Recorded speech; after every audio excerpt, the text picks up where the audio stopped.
Something's there we go. And I think we can probably go ahead and get started. It looks like we have quite a few people who've come on time, if not early, so that's great. Oh, it's perfect. So on behalf of the Rhode Island League of Cities and Towns, I want to welcome you to our kind of Wednesday workshops here. We're excited today to be able to host former Mayor Alan Fung and Jeff Stevens from iParametrics. They're going to tell us a little bit about best practices for your COVID fiscal recovery funds, and I will let them take it away. Mayor? Thanks, Jen, and thank you so much, Brian, for having Jeff and I here today. I want to wish everyone a good morning on behalf of Pinone Lopes, Devereaux, and O'Gara, as well as iParametrics. As Jen noted, this is our opportunity to kind of try to help, educate many Mayor, of we you. lost your audio. Okay.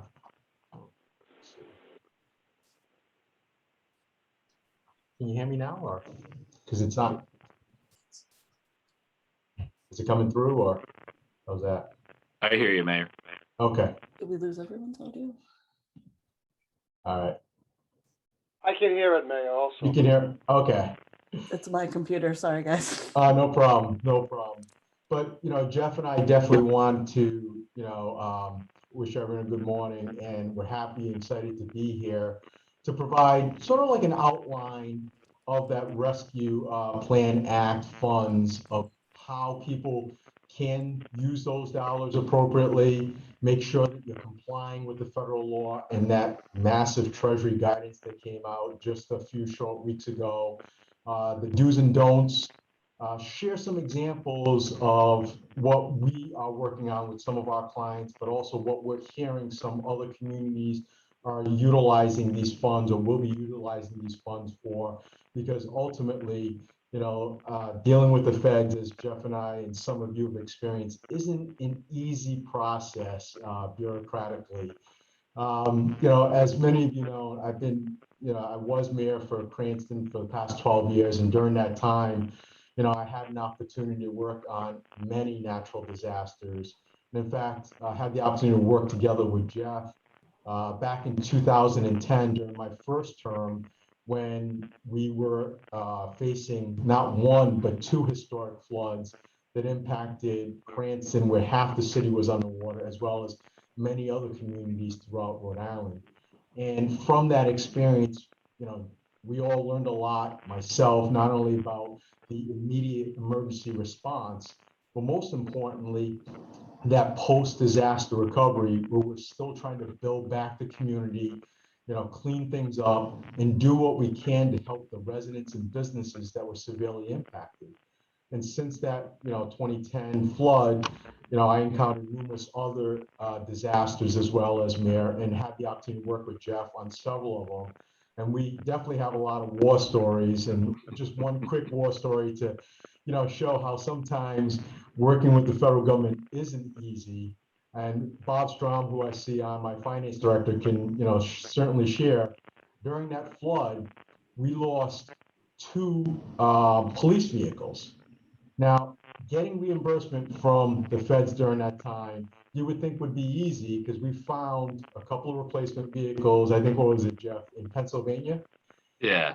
But yet FEMA said, no, I don't care how much, those cars cost you. We want you, because there's cheaper vehicles, to fly out to Arizona, check out these two vehicles, and if they're suitable, you can drive them back and they're yours.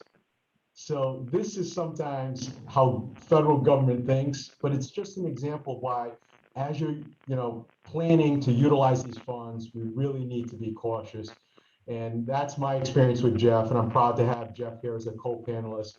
And I want to introduce Jeff to kick it off and start our discussion. Jeff? Thanks, Mayor. I've got the pleasure of knowing many of you on the call, working with you.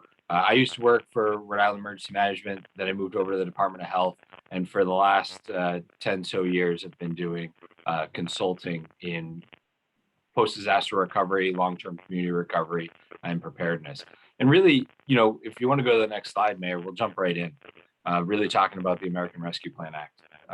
This is a tremendous opportunity for communities. I think, you'll hear me use the phrase ARPA, to shorten it down, because everything in the federal government needs an acronym.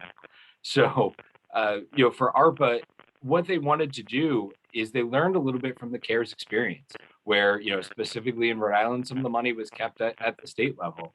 And with this, they made sure they got it in your hands as quickly as possible. Even the non-entitlement units, those communities under 50,000, while it will pass through the state, will get this money directly. And really, one of the big things is when we talk about ARPA, today we're going to talk a lot about the 362 billion, funds that were directly for state and local governments. But one of the big things to keep in mind is that there are other opportunities that are out there that are under the ARPA umbrella. For example, the FCC has $7 billion to support community, to support broadband initiatives with libraries and schools. So there are other pieces that are here. But focusing in on the state and local pieces, really looking at five main pots to support your local, your response effort, those things that aren't covered under FEMA public assistance, or maybe those wraparound things, this is a perfect opportunity to utilize some of those dollars. To replace lost revenue, there's a really solid formula that's laid out within the interim final rule. To support economic stabilization, whether that's for economic redevelopment, whether that's for tourism, hospitality, those groups that were really hit hard, or maybe it's assisting households a little bit too. Addressing systematic inequities, and this, we'll talk a little bit later about qualified census tracts and those pieces and some of the flexibilities that really grants you. And one of the last things I want to leave you with on this slide is really talking about the comprehensive nature. The federal government really wants to be transformative with these dollars. So they said, hey, you have till 2024 to obligate your money, but you can spend it down through 2026. So that really gives you a very long tail to address some big picture items. If you want to go to the next slide, Mayor. Treasury has come out with this interim final rule. They have, and it's a really important technical definition, meaning that, hey, they sent out their initial thoughts, but they're still awaiting feedback items from all of, the whole community. I think the comment period is open till mid-July, and I anticipate either late July or August for us to see the final rule. As I mentioned previously, it really encourages expenditures, in those areas for folks that were left behind or adversely impacted by this pandemic. And one of the major pieces too is it's not just, hey, we've got 20 million, we're going to do 5 here, 5 there, and 10 there. Really getting a good community engagement process is going to be pretty critical to the overall success of this project. Having that community engagement process, we'll be able to meet with some of those harm tests that the mayor will talk about a little bit later. We'll go to the next slide, Mayor. So the mayor will go into this a little bit more in detail when we talk about eligible uses, but we have to show a COVID-19 harm or impact. Obviously this has impacted numerous facets of our, of our society and life. So there's really a good degree of flexibility, but we have to look for, that connection to COVID. And we really want to examine those disproportionate impacts and then show how what we're investing in will meet that outcome. Mayor, if you want to take it over here and talk about some of the eligible uses now, that would be great. Great. Thanks, Jeff. And, as Jeff kind of showed how the act is kind of framed all throughout for all of us to implement, the biggest thing is there are 4 basic categories where they want, the federal government wants cities and towns and states to spend their money. As you can see, the first bucket is they want to see those dollars invested back in your community, back into the streets, back into the individuals, back into the businesses that are in your backyard. And that's that public health and economic impacts.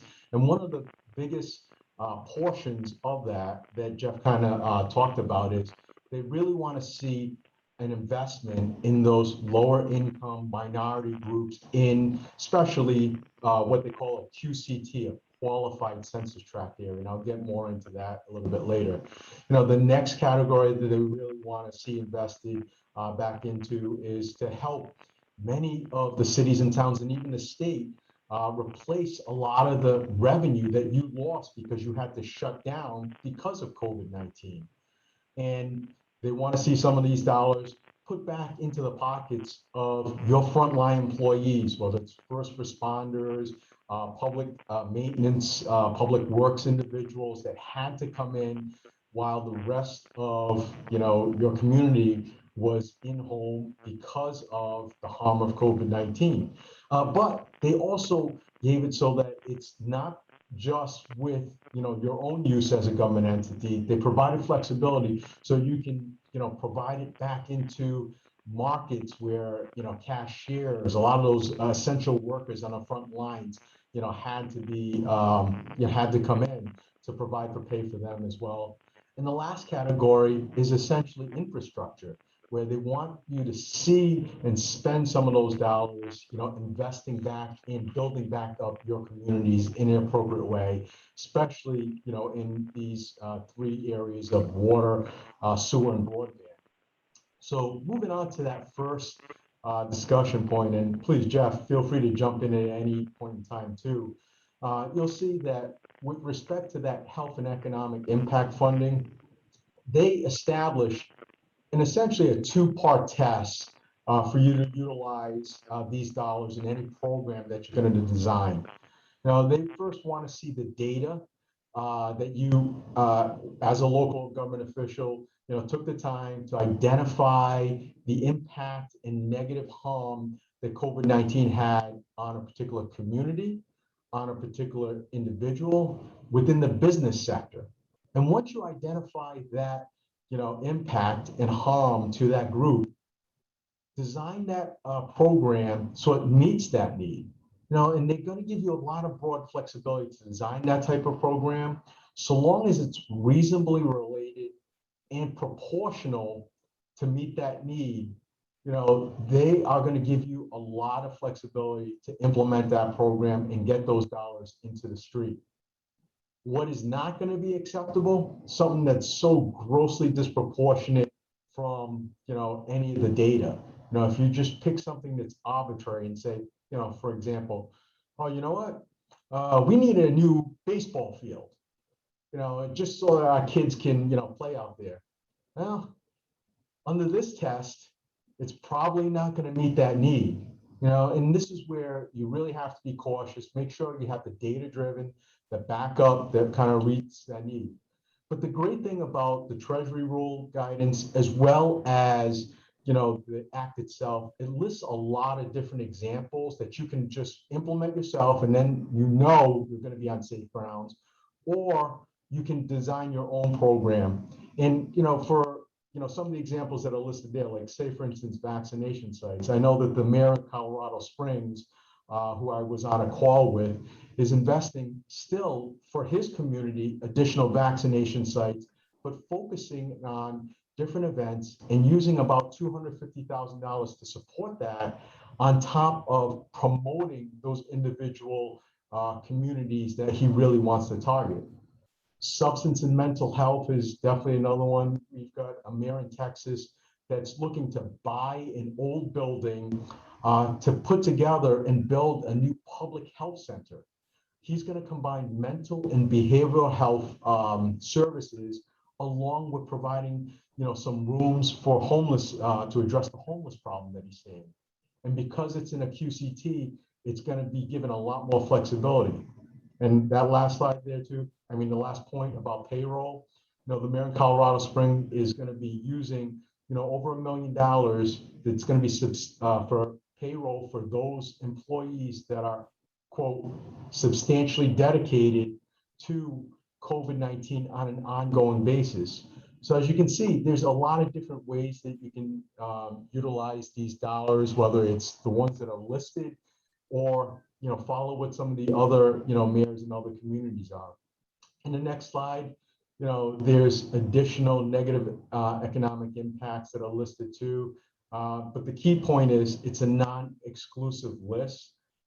Some communities are going to be rehiring staff in the public sector, but the key thing to note about rehiring staff, it's only up to your pre-pandemic levels.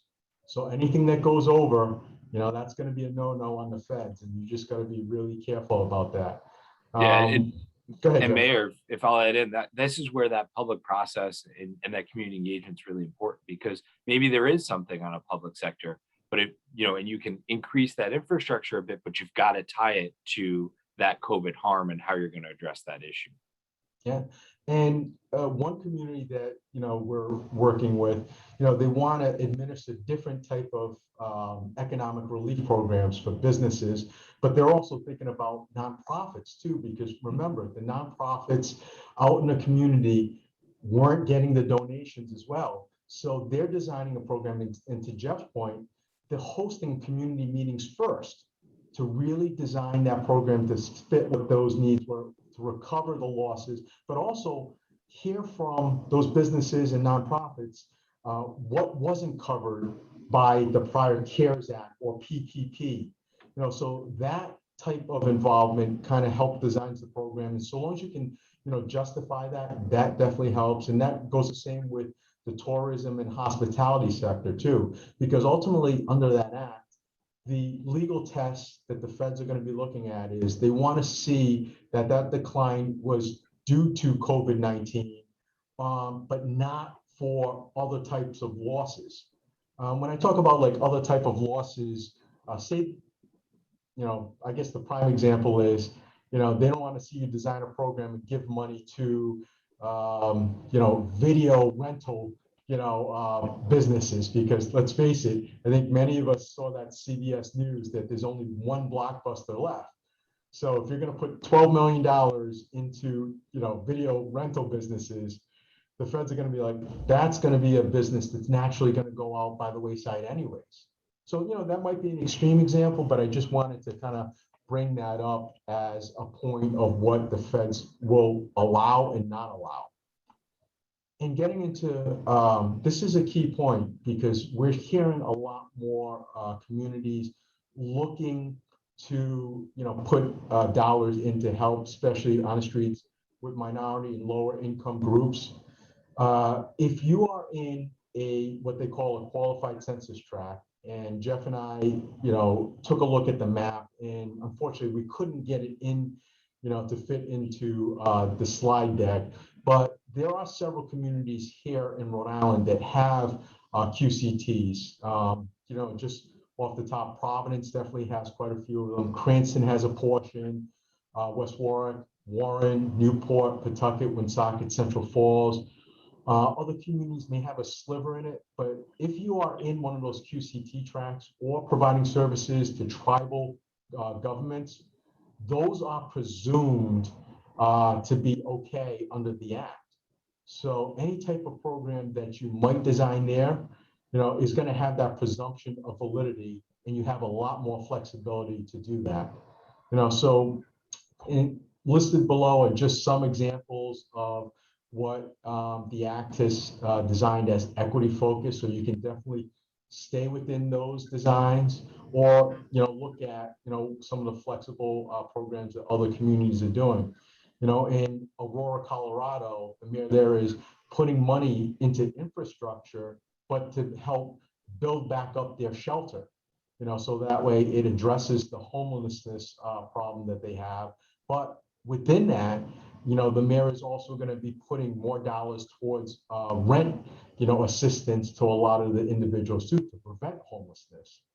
So there's a lot of different ways you can do it. And you can also, if you don't want to undertake the program yourself, another mayor that, I've interacted with is actually giving $3 million out of their program to the United Way, so that the United Way as a subrecipient will be that coordinating the program. But just as a note of caution, Jeff has dealt with subrecipients too.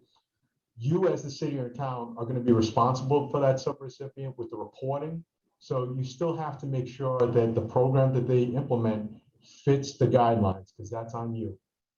And make sure your agreements include all of the pieces that you're beholden to. Because if you don't have those, that's an audit risk later on for you. Yeah, but in that last bullet point, educational disparities, those dollars can really be put forward on your end to address a lot of things, like after school programs, as well as summer school type programs. But to Jeff's earlier point too, utilize and be flexible on these dollars, because you have limited dollars too on the ops side.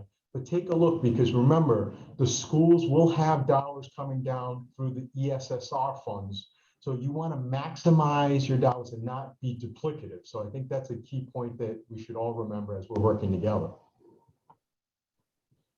The next bucket that I want to kind of address is, essential pay for employees, that premium pay that's discussed under there. One of the key points that you really have to remember if you want to, and so far we've heard only a couple of communities thinking about providing premium pay, but if you are thinking about providing this to your essential employees, make sure that the employees fit the category under the Act. Those employees have to be subject to a heightened risk to the workers. That's why I kind of put it in all caps there. And what they mean by heightened risk is they have to be showing up for the job and interacting with the public. So on the city or town level, most likely your police and fire are there, because they're the ones that are frontline workers. Maybe you're building public works and building maintenance as they're out there, cleaning and doing what they can to make sure that your facilities, to the extent that they were open, interacted, they would be eligible. What's not eligible? Anyone that went to a telework scenario. So say, for instance, you had your clerk's office just operating virtually, but not coming in and interacting with public, they would not be eligible for premium pay. But the other part of it is you can utilize it yourself, but you can also set up a program so that premium pay can be put on the street for any businesses that were open too, such as markets, childcare workers, or anyone else that, nursing homes that had to come in that might not have been covered through other federal dollars on the, on the private side. So, and it also lists, different limitations on wage and reporting requirements. So if you're definitely interested in giving premium pay, please don't hesitate to reach out to Jeff or I. We can help guide you on that point. But I think there's quite a few people that are finance people. I know Bob Strom is here, Randy Rossi as well, and many of you that are really taking a look at what you can utilize these dollars for in your budget. Well, the big part, as you can see from this, is you're going to have broad latitude once you decide how much you can utilize for, revenue replacement, revenue loss. But you got to be really careful because there's a formula that you have to follow under the Act. And that formula gives you, a lot of leeway, because what they want you to do is take a look at the last full year pre-COVID, which for many of you is 2020, use that as the base year, then project out. They want you to go back 3 years of normal revenue growth and take a look at what your revenue growth is. And then either use that, 3-year average, or a greater whatever's the greater of a factor 4.1. So you use that and compare it to what your actuals are during COVID. And that's the number that you will be able to plug in. But this is the key point. As much as there's a lot of restrictions on COVID, that is these COVID funds that are coming through off, you have a lot more flexibility to use it for government services, whether it's internally for yourself or to provide services out externally to the public. So the Act gives a lot of examples, but you have a lot more opportunities. And one quick example that I'll show you is I had one mayor ask me, well, I want to do sidewalks. Well, under the general infrastructure bucket, you're not going to be able to do that because it's more limited to sewer, water, broadband, and unless it's necessary. Here, sidewalks may fit into, that part of your capital budget that you could utilize this revenue loss for capital needs. So that might be a way to do it. But as Jeff indicated earlier, document it and make sure you can trace it back to the revenue loss so that they don't just see sidewalks and say that's ineligible. Jeff, do you want to add anything? Yeah, no, in terms of revenue loss too, remember it can be over multiple years within this piece as well. So it's not just this year, you may want to factor that in, that you may have potential revenue loss based on the growth formula in out years. So not, don't utilize everything out, but also hold some in reserve to help stabilize and expand forward for you. Yeah. And Go ahead, Jeff. Sorry. just one other quick thing, Mayor, is a question that I get on a regular basis is what is revenue as it relates to the act? If you go in, you pull up the IFR and do a control F, you do general revenue, there's a whole paragraph on what they define as revenue as it relates to the act. So, it's very, I think they've done a pretty nice job of that right there. Yeah, and the other thing too is, take a look at the footnote to the part that Jeff indicated, because some of the revenue that might not be common sense because maybe you don't collect it, but it might be a pass-through, could be eligible too. Like say, for instance, the meals and beverage tax that directly comes back to cities and towns, but it's a straight pass-through from the state. Obviously that was a big hit with all the restaurants, and that's part of all of those municipal budgets. So be very cautious because, it allows a lot of flexibility, but it has to be revenue that's collected from your underlying economy. That's the key. It's got to be collected from your underlying economy, not necessarily an intergovernmental transfer from like the state or federal government into which, some of you might experience, cuts from the state or from the federal government. That won't be, considered adequate revenue loss. So just be cautious, and like I said, we're available if you need help. And it, the act also excludes specific, transactions too. Mayor, can I ask you a question? Yeah, sure, Bob. So for instance, meals and beverage, say we were going to use the base year of 19 because that was the full year, because 20, as you know, the pandemic began roughly in March of 20, so we were going to use 19 as the base year and even go back maybe to 18 and 17 to take an average. But referencing meals and beverage, if you were averaging, say, over 2 million a year, and now it's for this year and going forward, it may be down to say 1.8. Can you take that difference as your revenue loss? What you have to do, Bob, use the formula that's in the act, because what you have, because revenue loss is going to be determined. So go back to 19 then. If that was the first base year, use Right. 2019. Take a look at what that difference is. Project out for those past 3 years what your growth rate is for meals and beverage tax. So say you're up at 2 million, but it grew exponentially over the past prior 3 years from, I'm picking arbitrary numbers, 1.5, 1.6, 1.7, up to 2. Take those numbers, those average of the 3 years, and see whether that's greater or that 4.1 factor is greater. And then use, once you use that formula, compare that to what your actual loss is. And that's how you determine your revenue loss.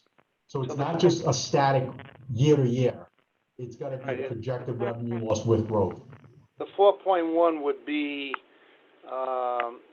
based on your base year. It would be 4.1 of that base year going forward. Correct. Okay. Jeff? So yeah, Bob, they're looking at that and they're looking at revenue writ large, and they say hey, if you had $1 million in revenue in 19, they would project you to have, or I'm just gonna say 100 because I can do that math easier. They would expect you to have 104 and 20. If you got 98 and 20, now you have $6 in between the two that you can spend. Then you say, hey, 21, I was supposed to have 108, because with the 4.1%. Now they can say, if you only have 100, now you have 8 that you can use overall. Mm-hmm. So, Okay. that's why Bob, kind of going back to my earlier point is think of that within your plans to say, hey, you can use this for a couple of years potentially, depending on how that revenue loss formula looks for you. And then what do you want to invest in now in kind of the first 2 years of this project, of this program, to say, how do I jumpstart that so that, ideally, I think what we all want is have that revenue growth overtake that formulaic approach, so that this way it helps you going forward. Yeah. And that was my point. That the next, what I'm trying to do is set aside over the next 3 years, not just all in 1 year.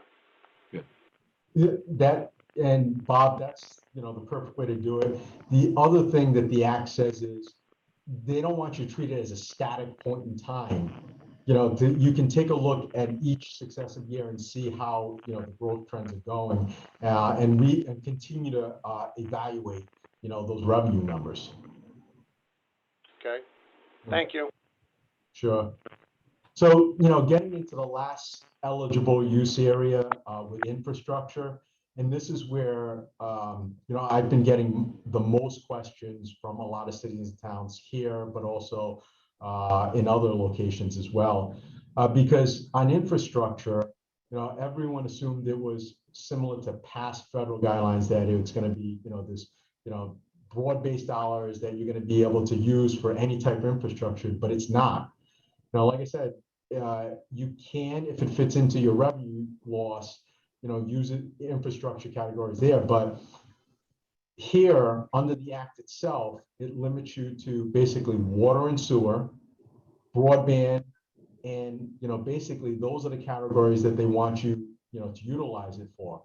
For any type of water and sewer, they set out 2 categories where you can take a look at a whole host of projects under the EPA's Clean Water State Revolving Fund or EPA's Drinking Water State Revolving Fund. There's a big list of projects under both of those acts that you can fit and tailor a lot of projects and design projects to utilize for. Here locally, I'm working with one community. In fact, they totally forgot that this was an eligible use. I'm working with them on an infrastructure project, a water project, and they were going to fix a pump station, and they were going to put it out of capital. I said, time out. Why don't you consider using X amount of dollars to fix that pump station and save the $50,000 in capital for some other project? So this is where you can, with the appropriate guidance, have the flexibility to really increase and maximize the amount of projects that you want to do. So even though it doesn't give you much flexibility for general infrastructure projects, because it has to fall in the category of necessary and related to COVID in some way, meaning whether it's a health-based standard or generally climate change is good too. So any type of green type project would fit, but unless it falls into those areas, be very cautious on its use. And with respect to broadband, they want you to utilize broadband to, get people up to a minimum of 100 megabytes download speed. And here's the difficult one. This is where, they wanted to see more focus on the upload speeds. And why the government wanted to see more focus on this, I was on a Treasury call, and what they were talking about is this. What they found with schools is everyone at home is always on different multiple computers downloading stuff.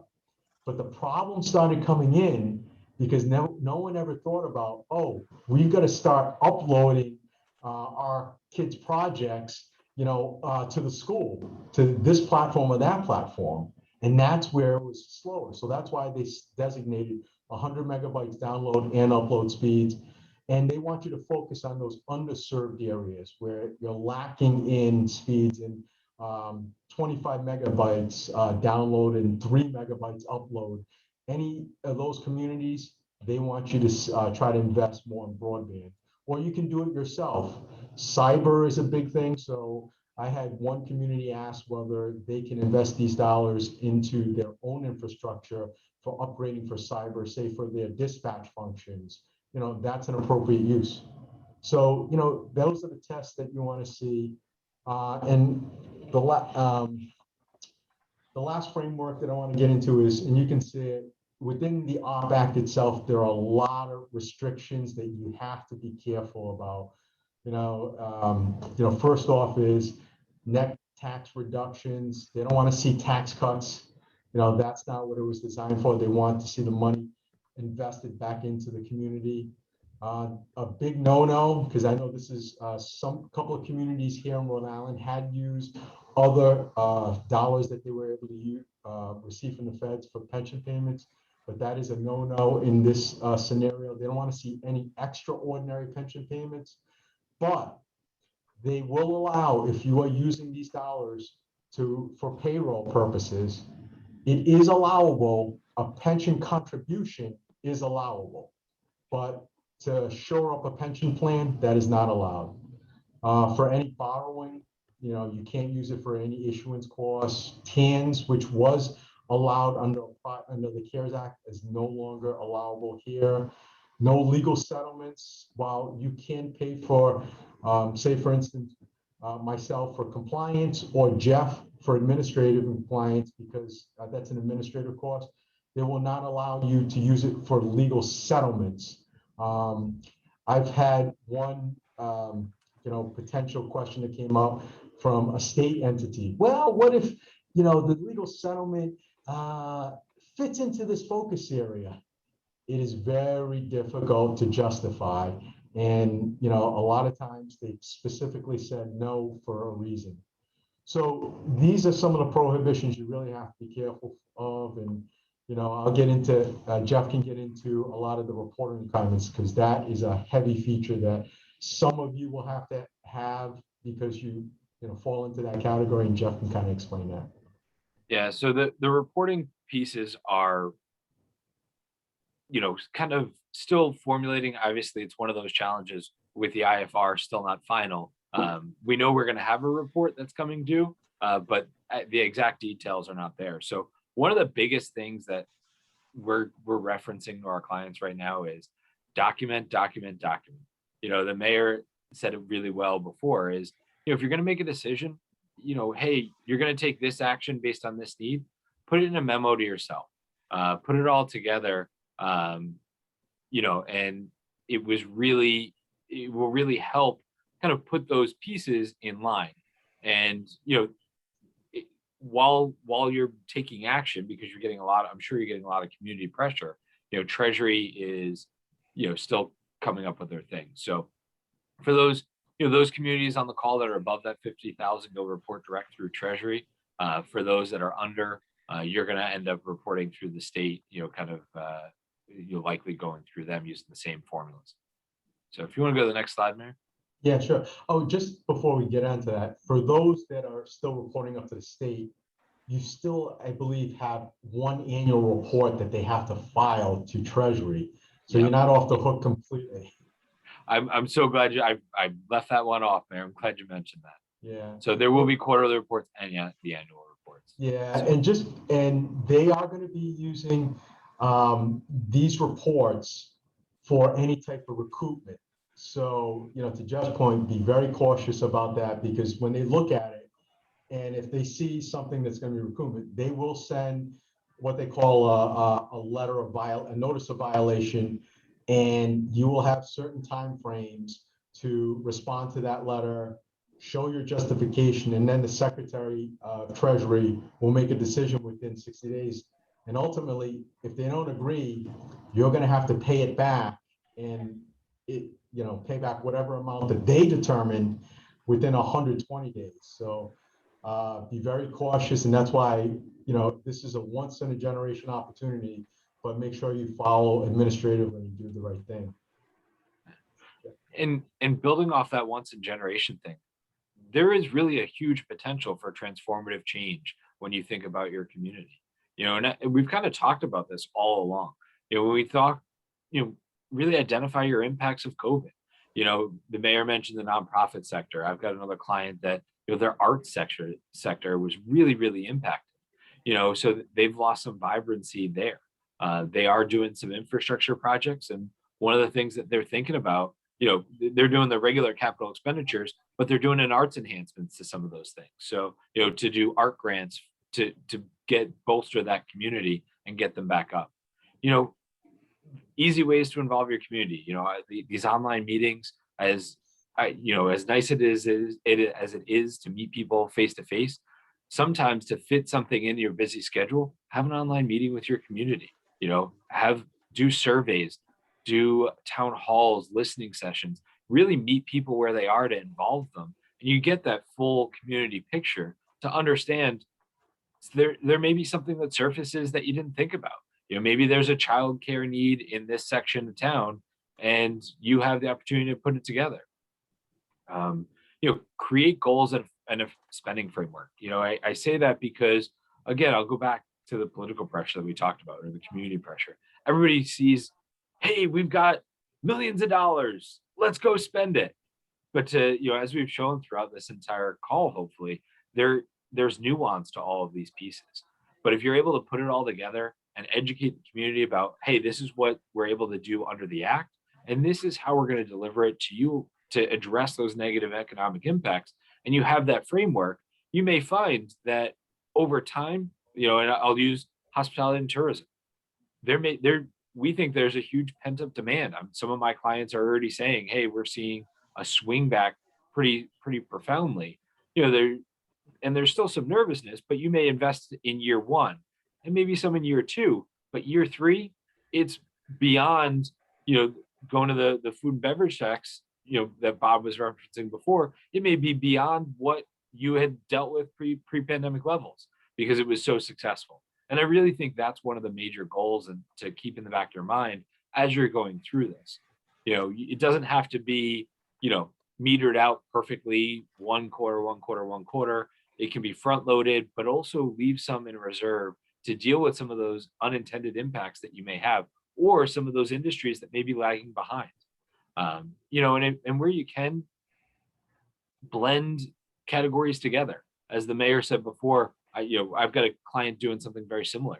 They want to do a community center in a QCT that has workforce training, basically looks from birth to death, in terms of cradle to grave for folks, and saying, I'm going to manage, we're going to provide early intervention here. We're going to provide public health services. We're going to provide workforce development and retraining in some of these areas. And we're going to also look at, elder services as we go through, and they're going to co-locate everything so that family units can all come together and be served at one time in one building. So that was kind of a unique idea. And one other thing too, don't be afraid of long tail projects. There's one of our clients is, we talked about infrastructure and lead pipes, and they said, hey, our public infrastructure is great. The private infrastructure is where we have some of the challenge. We'd love to address it. And you can under the act, especially in those QCTs, but they were having problems with plumbers. They're like, we just don't have the workforce. So one of the things that we've talked about is the first 2 years, you run a workforce development program. Then the next 4, you run a grant program to help replace lead pipes. So now you're training the workforce, and then you immediately have work for them straight away. And it's a really nice blended way to do it. But the thing we'll end on is, if you can get, this is a lot of money, transformative, but it's really not when you think about how quickly, how profoundly the pandemic has impacted all of your communities, and really the things that can be done to really move things forward. So our mantra is really, if you can get it somewhere else, do, get that money for, some of the broadband technology from FCC. Mayor referenced some housing assistance. Rhode Island Housing has the Emergency Rental Assistance Program. If anybody in your communities needs rental assistance right now, go to that program. don't spend money on it. But you may find that your mortgage holders, they don't, there isn't a program for them. They weren't included. So there's other pieces that you can include there as well. But really, take that look and find the other pots of money that are out there, because this was a, trillions of dollars were impacted, given as part of ARPA, and there's only 365 billion. I know I just said only with that large of a number, but it just to put it in perspective for everybody, there is billions of dollars out there in other pots that you can leverage to really bring forward to your community. Yeah, and that's the other thing. Jeff and I are monitoring what's going on the federal level with that infrastructure bill that is being discussed and negotiated on right now, because that bill, if it comes down, could provide even more dollars at the state and local level for all of you to kind of really enhance other projects that you might want to do. So, with that, Jeff and I definitely appreciate it. We're happy to take some questions. We have about 15 minutes left. We're happy to take any questions on any of these areas, or if you have more, in-depth questions, or you want to, engage Jeff or I, our contact information is, on that last screen. But we definitely appreciate the time, definitely appreciate the league, and thank you for all the work that you're doing throughout this pandemic to help all of our residents and our businesses try to get back on their feet. So, Jen, Mayor, do you see? Go ahead. we do have one question that was typed into the chat. Okay. From Crystal, and it says, is the tax reduction restriction based on total budgeted tax revenue or the tax rate? I believe that's total. I can research that, but I believe it's total and not the rate. It's any type of tax reduction that they're against. Mayor Peter Schaefer here. Can I make one comment here? Sure. The thing that was a big surprise to us, and which we really didn't come to terms with until a week ago, was the Treasury regulations on revenue loss are extremely liberal, much more liberal than we thought they were going to be, by allowing a comparison of all local source revenues from one year to the next with the 4.1% inflation factor. And back of the envelope, and we don't really know the out years, it appears to me that we can qualify for our full entitlement just on revenue loss, which means that we really don't have to worry about the expenditure restrictions. I mean, I'm not sure whether other people are in the same boat or not. There are some people like Pawtucket that are getting money out the kazoo here, but there are others that it's substantial sum of money. But I think we'll qualify, and we've already pledged over $10 million to infrastructure in the most recent budget. But it looks to me like we're going to be able to qualify for this on the revenue loss qualifier. And that may mean we don't have to worry about any of these other restrictions.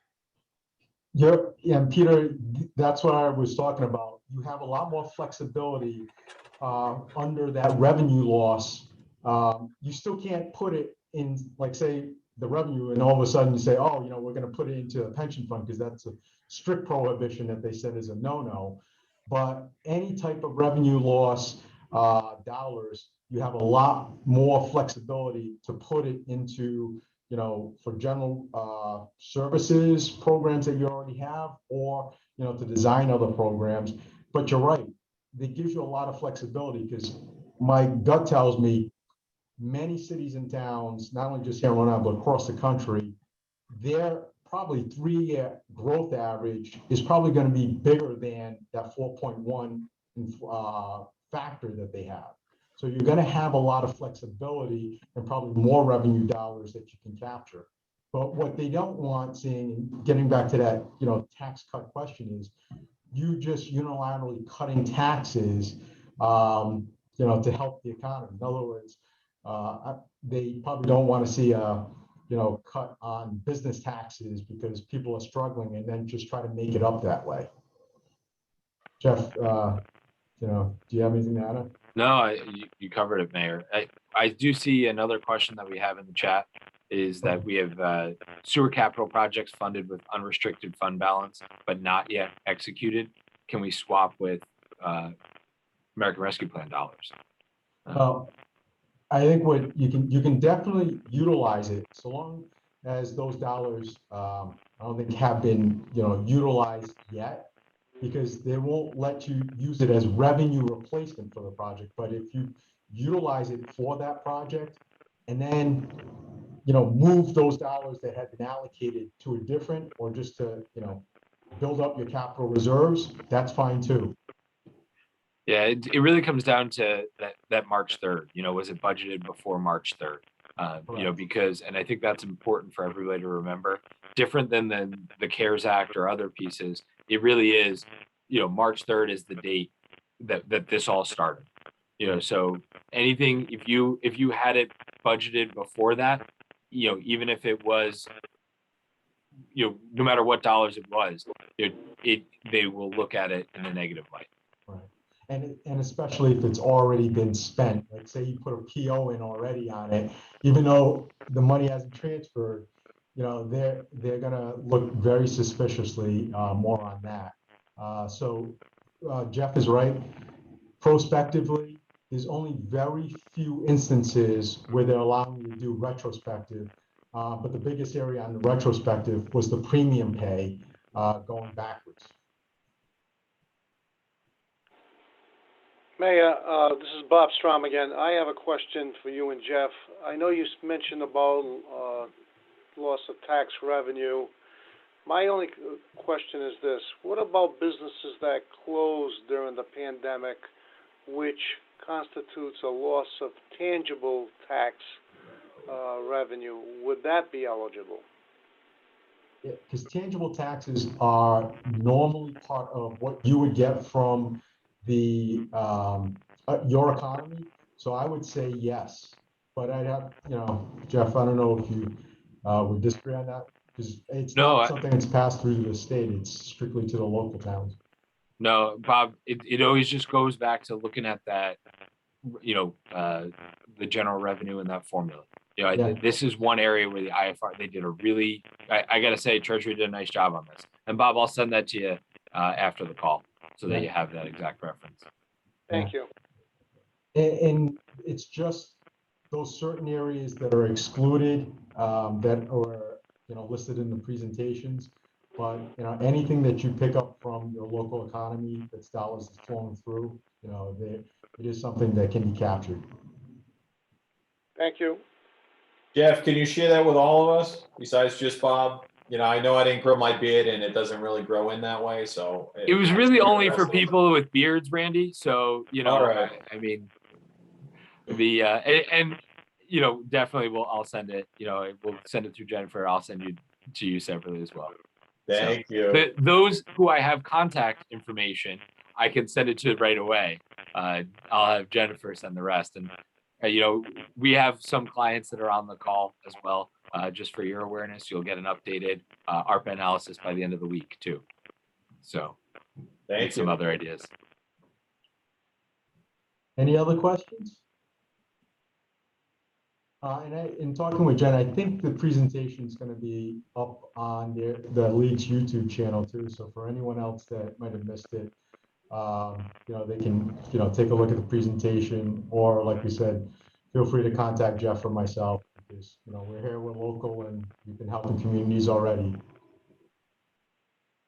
Absolutely. Any last questions, folks? All right. Well, thank you so much, Mayor Fung and Jeff. Great to have you as our speakers today. And like you alluded, I will share out that YouTube link with everyone so they can review the presentation.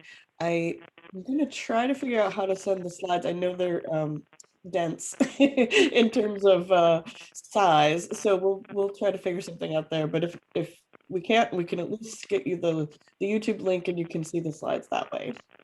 Yeah. All right. Well, thank you so much. We appreciate it. All right. Bye, everyone. Thank you. Thank you. Have a great day. Thank you. Thanks. Bye-bye. See you soon.